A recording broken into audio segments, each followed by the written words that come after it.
Zacarias, capítulo 4.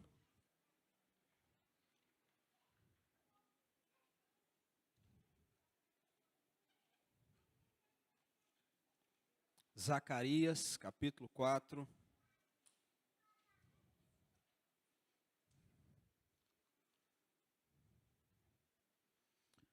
Zacarias é um profeta levantado por Deus quando o povo retorna do exílio babilônico, juntamente com Ageu. Enquanto, por um lado, Ageu tratava mais da vida pessoal do povo, Zacarias tratava de uma outra área específica, era reanimar o povo para a obra do Senhor. Zacarias, capítulo 4. Nós vamos ler todo este capítulo, são apenas 14 versículos, mas vamos meditar em 3 partes específicas dele. Aqui nós estamos diante da 5ª visão que ele traz nesse livro. Diz assim a palavra do Senhor: tornou o anjo do Senhor, que falava comigo, e me despertou, como a um homem que é despertado do seu sono. E me perguntou: que vês? Respondi: olho, e eis que um candelabro todo de ouro e um vaso de azeite em cima, com as suas 7 lâmpadas e 7 tubos, um para cada uma das lâmpadas que estão em cima do candelabro. Junto a este, 2 oliveiras, uma à direita do vaso de azeite e outra à sua esquerda. Então perguntei ao anjo que falava comigo: meu senhor, que é isto? Respondeu-me o anjo que falava comigo: não sabes tu que é isto? Respondi: não, meu senhor. Prosseguiu ele e me disse: esta é a palavra do Senhor a Zorobabel, não por força, nem por poder, mas pelo meu espírito, diz o Senhor dos exércitos.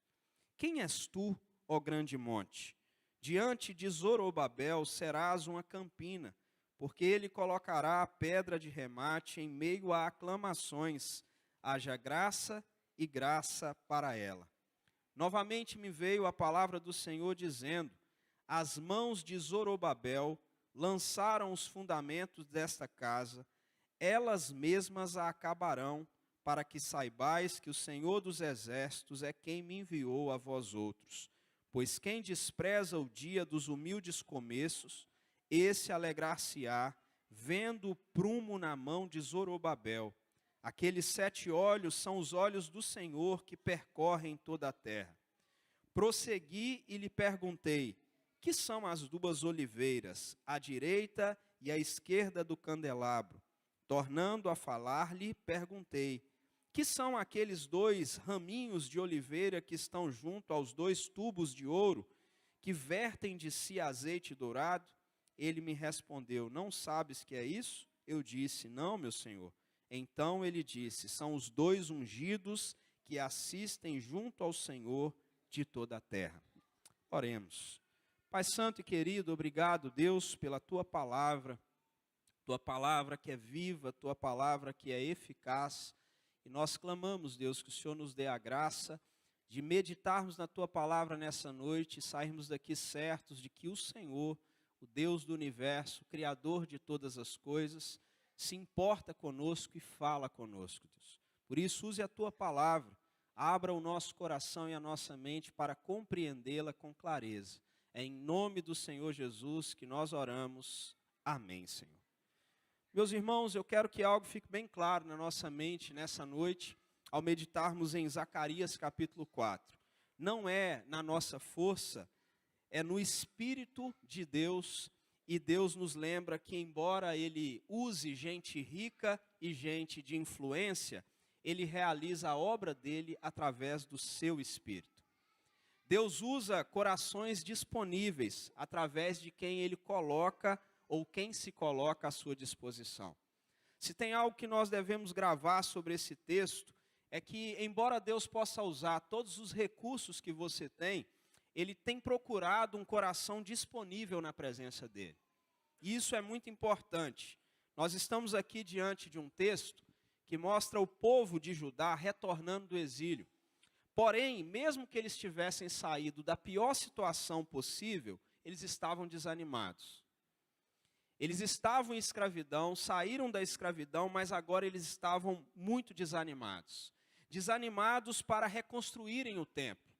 E quando você olha para o contexto, o templo e todas as atividades do templo estavam parados, o inimigo estava por perto, tudo parecia muito difícil. E Deus levanta então Zacarias para falar e dar uma palavra muito clara. Eu estou com vocês.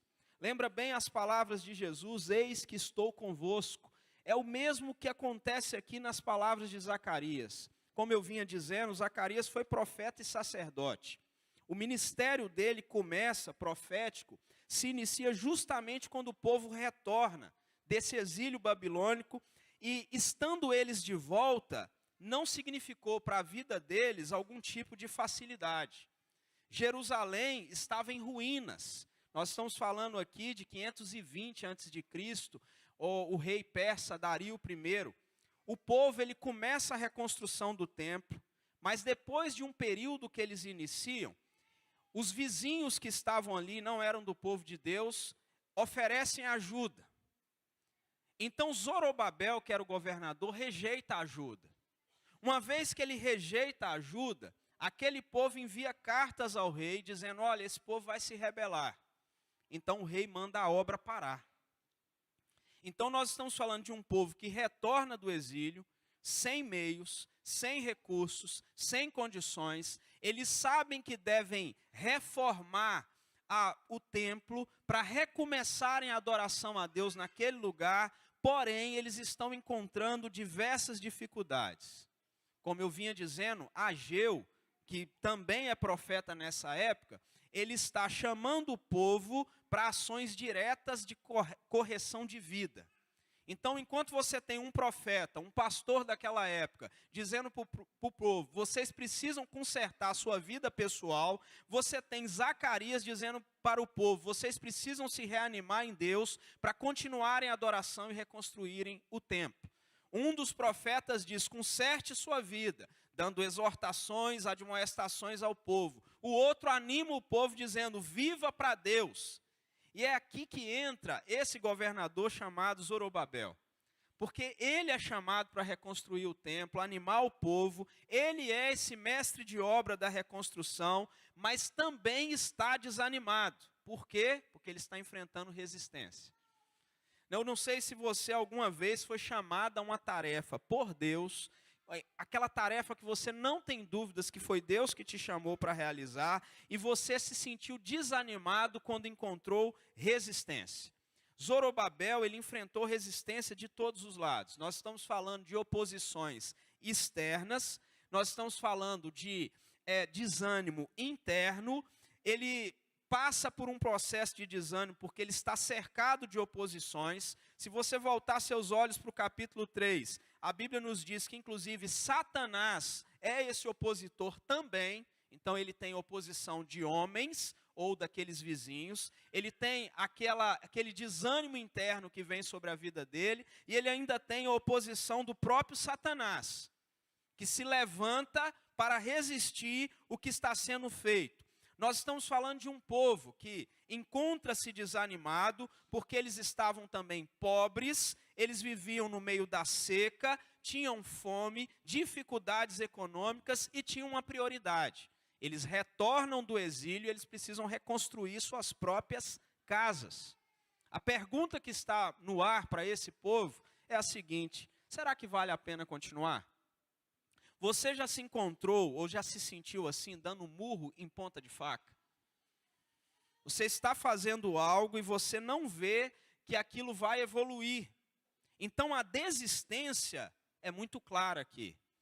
E nós estamos falando, irmãos, só para que você possa perceber ainda mais, uma obra que foi embarcada pelo rei, mas o embargo da obra durou 16 anos. Eu não estou falando de 6 meses parado, nem 1 ano parado. Não são 5 anos, nem 10. 16 anos com esse obstáculo. Onde eles não podem reconstruir, mas através dessa visão, Deus ensinou o povo de Judá e ensinou a Zorobabel algumas verdades profundas que servem também para a nossa vida.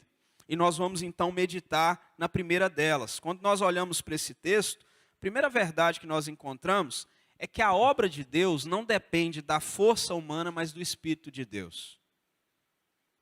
Não é o nosso ânimo que faz a obra de Deus, é o Espírito dele. Olha o verso 6 comigo, diz o seguinte: prosseguiu ele e me disse, esta é a palavra do Senhor a Zorobabel, não por força, nem por poder, mas pelo meu Espírito, diz o Senhor dos Exércitos. Eu não sei se você prestou atenção completa no Salmo 33, mas lá no Salmo 33 fala sobre isso. Não é na força do rei, nem na força do cavalo, mas é pelo poder de Deus.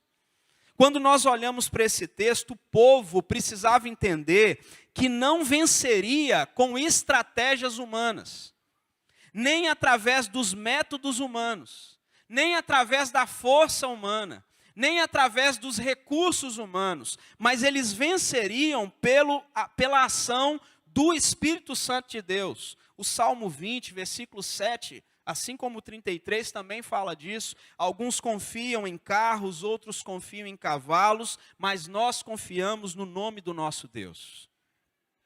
Quando nós olhamos para esse texto de diversas formas, nós também somos tentados a confiar na nossa própria força, em nossa própria capacidade, nos nossos próprios recursos, no nosso próprio poder econômico. Nós somos tentados a imaginar que as coisas de Deus acontecem porque eu faço alguma coisa.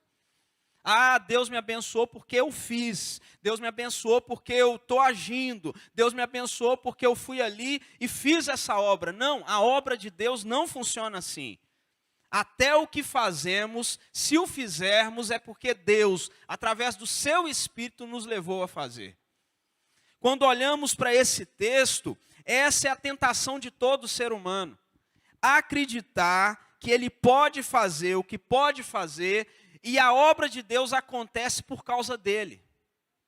Nós temos a tentação, irmãos, e nós gostamos de fazer isso, de bater no peito para afirmar que nós somos bons. Para afirmar que nós fazemos e acontecemos. Que os outros não fazem, mas eu faço. Que os outros não agem, mas eu ajo. Nós temos a tendência e essa soberba de muitas vezes imaginar na nossa altivez, cheios de nós mesmos, que a obra de Deus está avançando porque eu enfiei a mão no bolso, porque eu participei, porque eu votei sim, porque eu votei não. Nós temos essa tendência. Nós somos muitas vezes pessoas ensimesmadas, repletas de nós. E olha, a Bíblia nos diz que o soberbo é rejeitado por Deus, o altivo é rejeitado por Deus.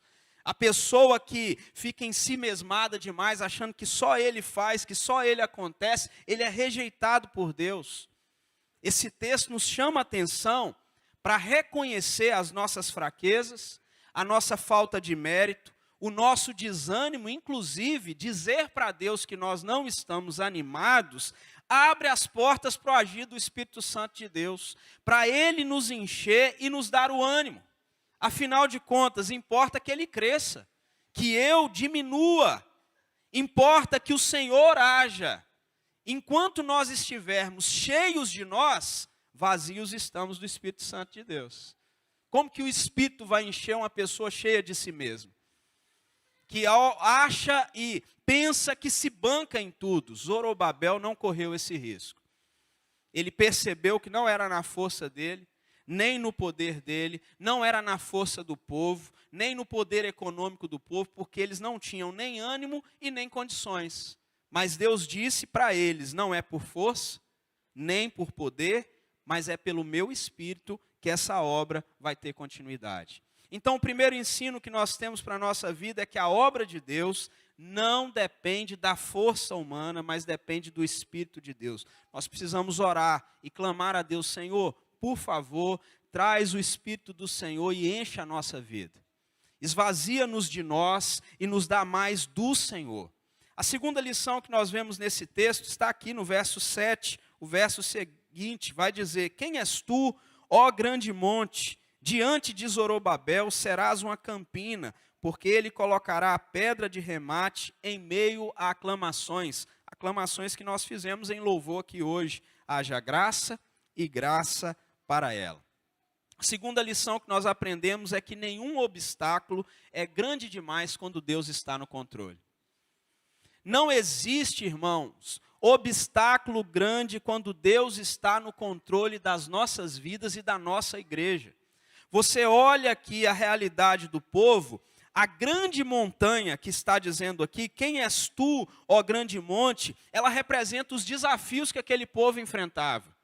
Os desafios que vinham sobre a vida daquele povo. Mas Deus então promete neste texto que aquela grande montanha se tornaria uma planície.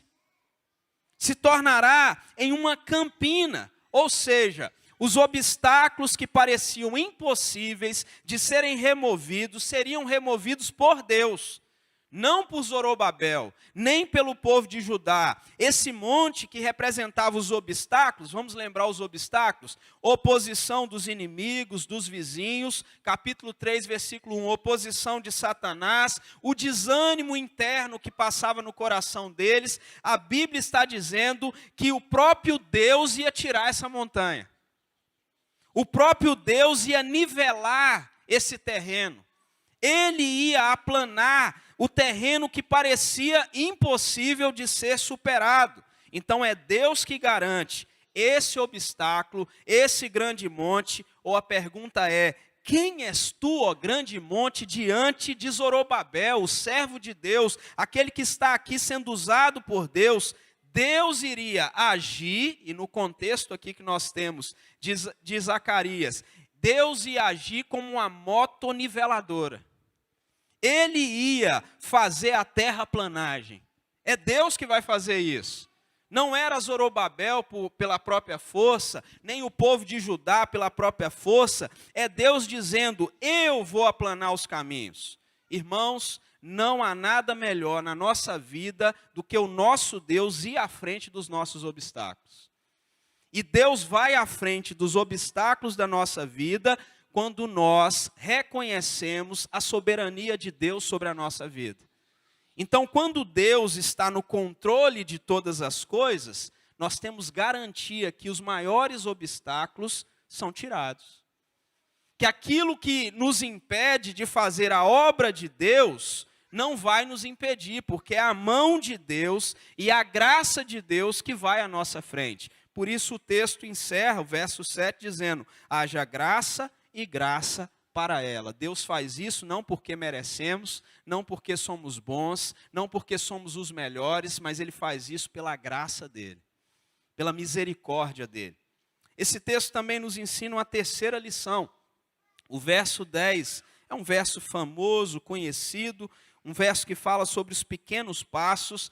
Ele diz o seguinte: pois quem despreza o dia dos humildes começos, esse alegrar-se-á, vendo o prumo na mão de Zorobabel.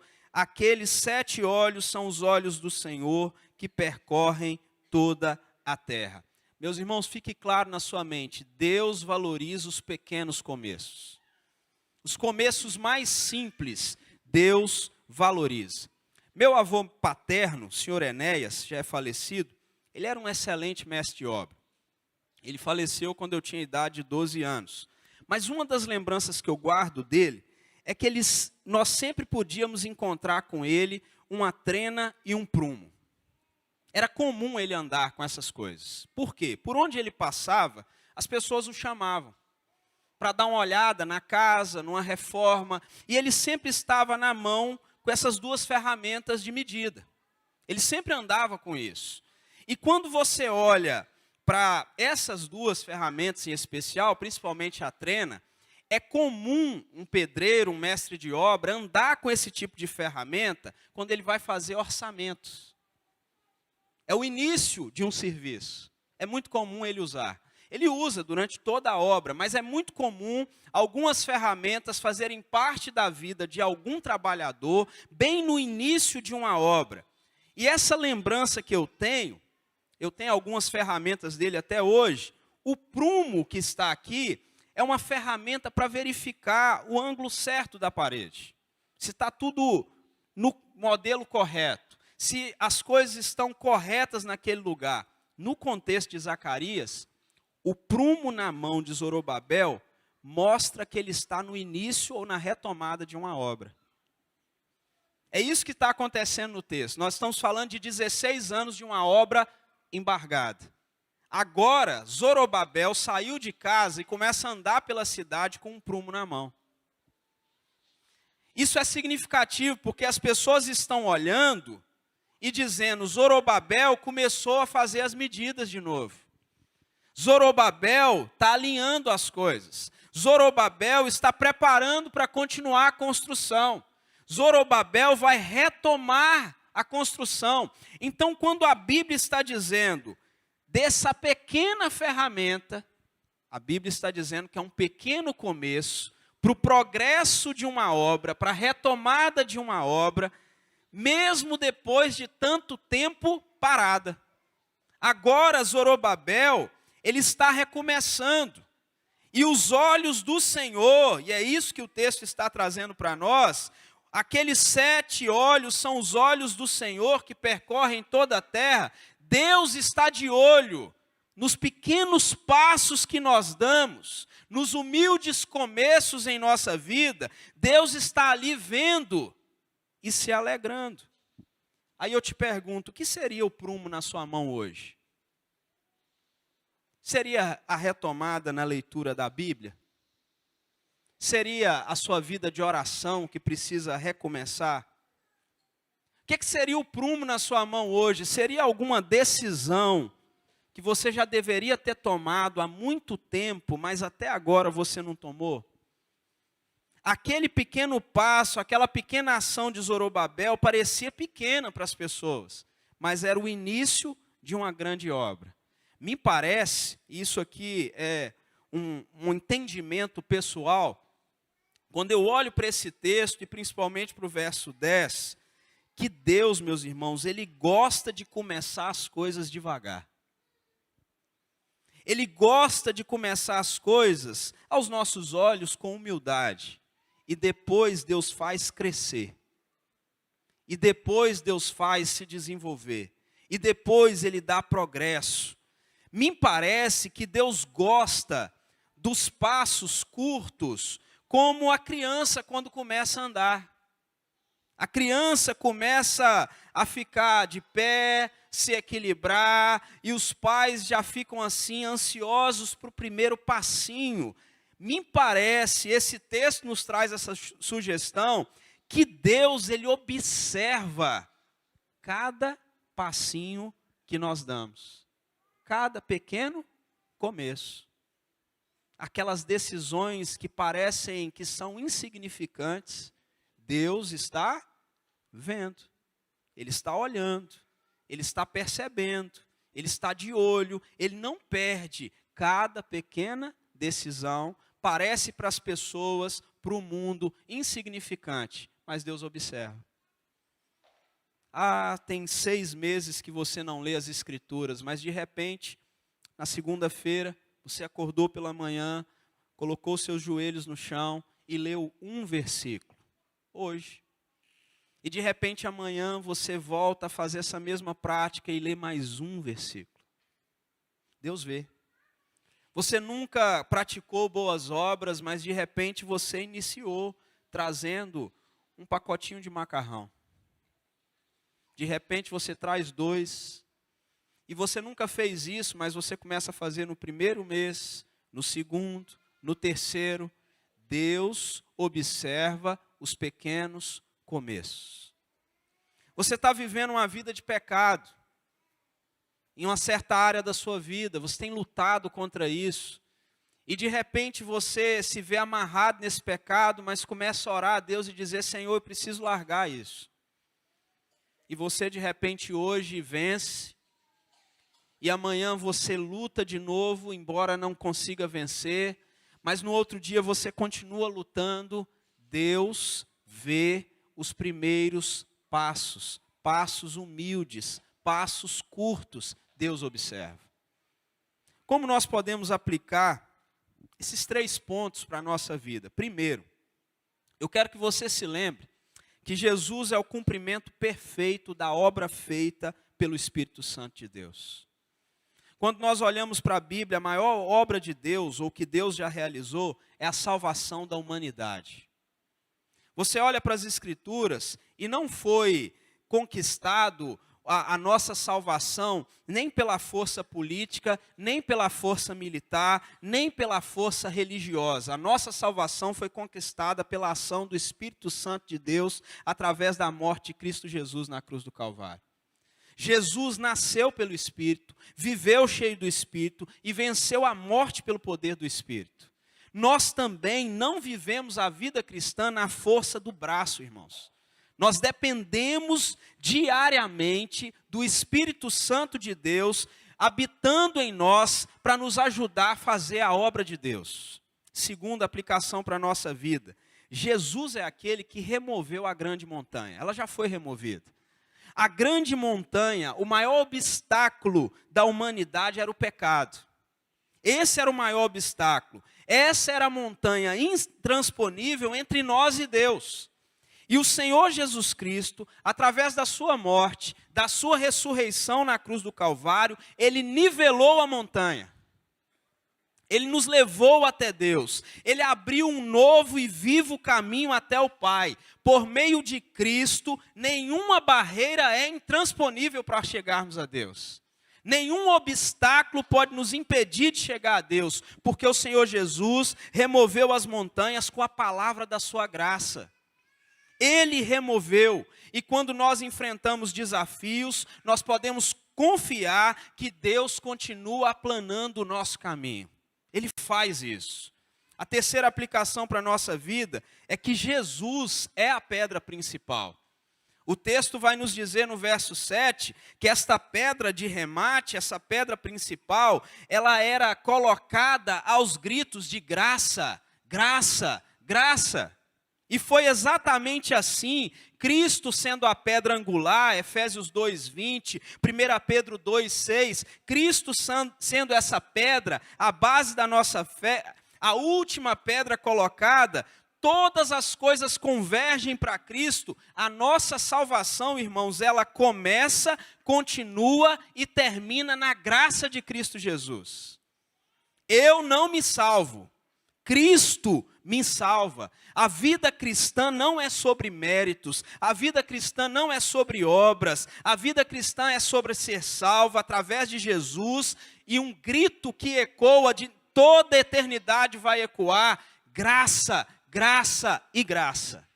É a graça de Deus que nos salva. Foi na época de Zacarias, aqui quando deu essa profecia, e é na nossa época. Continua sendo a graça de Deus. Por fim, nós podemos aplicar esse texto à nossa vida dizendo que Jesus é o verdadeiro prumo de Deus. Quando nós olhamos para Cristo, esse prumo que serve para alinhar, para mostrar o que está torto, para colocar as coisas da maneira certa, Jesus é esse padrão. Jesus é este modelo. Jesus é o modelo perfeito e o prumo divino. É através de Cristo que a nossa vida deve ser medida. É através de Cristo que a nossa vida deve ser corrigida. É através de Cristo que a nossa vida deve ser ajustada. Cristo é o referencial. Então, por favor, pare de se comparar com quem está do seu lado. A medida do cristão não é o pastor, nem o presbítero, nem o irmão que está do seu lado. A medida do cristão é Cristo. É Ele que é o nosso modelo. Ele é a nossa referência. E olha, a alegria de Deus é ver a sua obra sendo feita conforme Cristo, de acordo com Cristo, no alinhamento de Cristo. Então Cristo é o prumo de Deus. É através dele que Deus nos mede. Ele é o nosso modelo. Então, a vitória do povo de Deus, ela nunca depende da força humana. Você não vencerá pela sua força. Você vencerá pela ação do Espírito Santo de Deus. Não importa a tentação que você está enfrentando hoje. Se você quiser vencer essa tentação, você precisa clamar pela ação do Espírito Santo de Deus.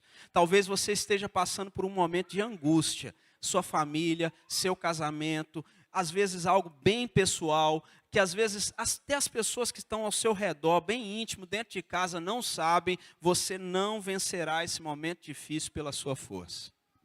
Você pode se tratar, você pode tomar alguns remédios, você vencerá pela ação do Espírito Santo de Deus.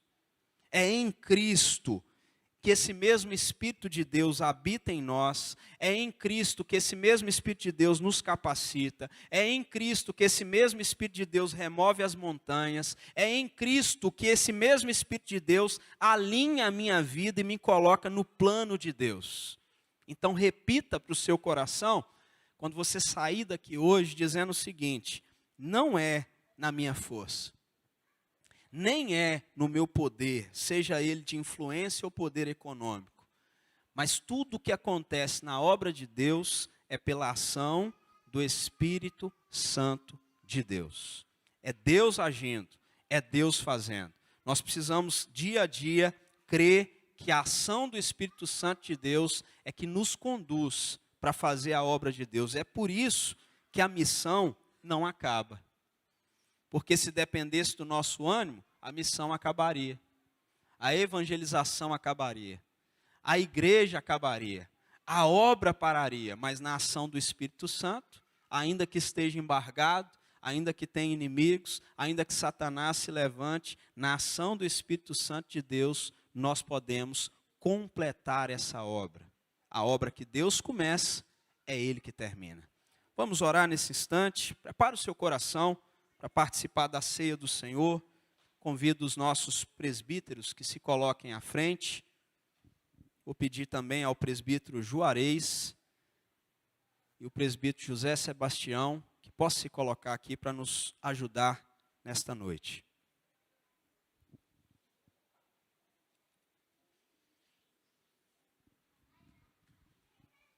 O apóstolo Paulo nos faz um convite dizendo: examine